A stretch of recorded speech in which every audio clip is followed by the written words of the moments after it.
Even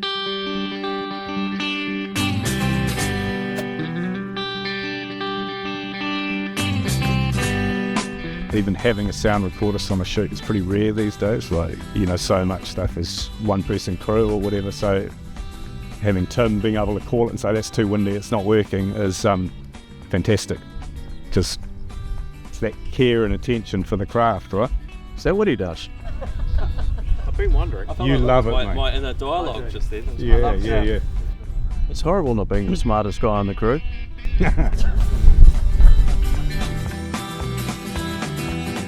There's not a country calendar I've done that I haven't enjoyed in some way. They're all different. The best part of this job is getting to go to those corners of the country where you might not get the opportunity to go and drive down that gravel road and meet people that you wouldn't otherwise get a chance to meet.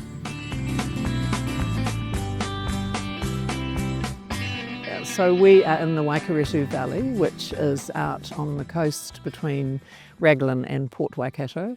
Not an area I've filmed in before, but beautiful rolling hill country and lots of caves and rocks, and a lot of country out here between the highway and the coast.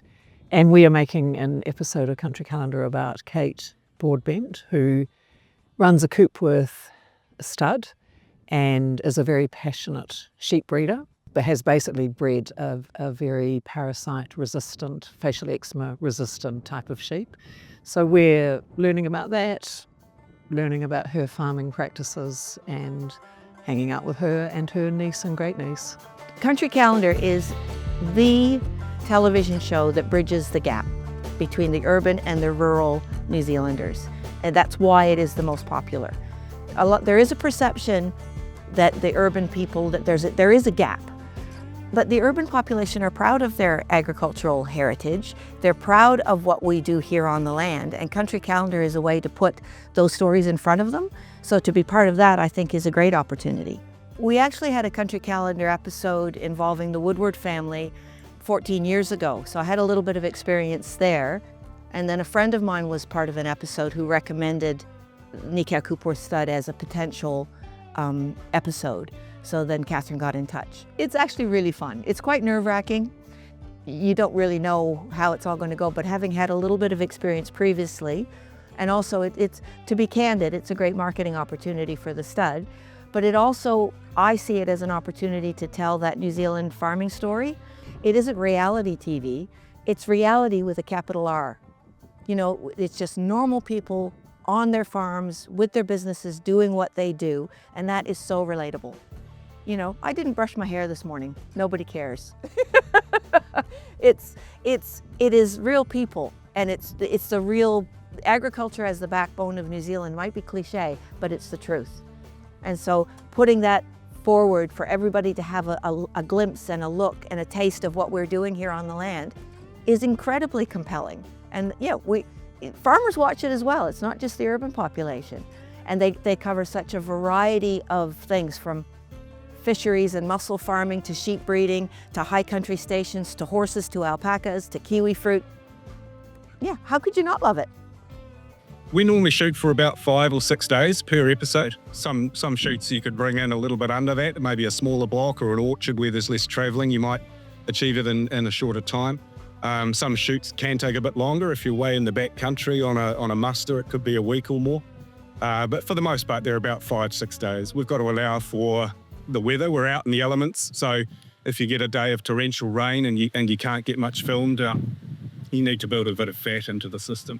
New Zealand was built on an agricultural backbone. With this sort of going back 3 generations or so, I suppose everyone had a connection with the land, an uncle or an aunt who was on a farm, and I think that has just stuck with us. I think the people in our programs, they represent the best of us. The innovation, the can-do attitude, the positivity, the resourcefulness and the resilience. And I think being able to bring a little slice of that to New Zealanders on a Sunday night before their working week is hugely important. Our show is unashamedly positive. We don't get into sort of rowing or he said, she said, or sort of controversy too much.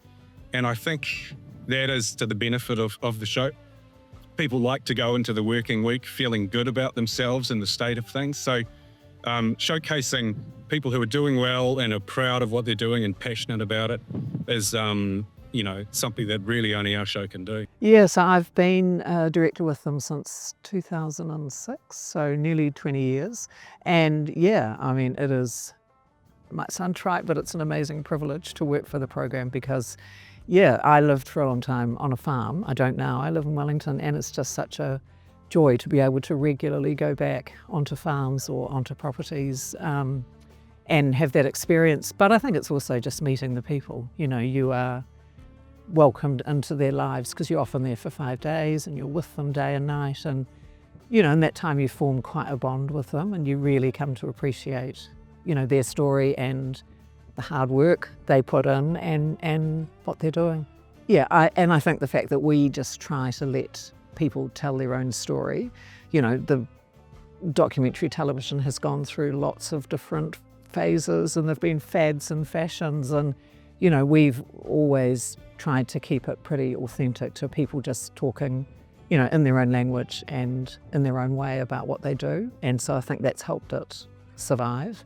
And then I also think there is a lot of New Zealanders have a kind of slight hankering for a life in the country or an experience in the country. So this is a way of vicariously having a bit of that by watching Country Calendar on a Sunday night and going into your week maybe feeling slightly more cheerful about life.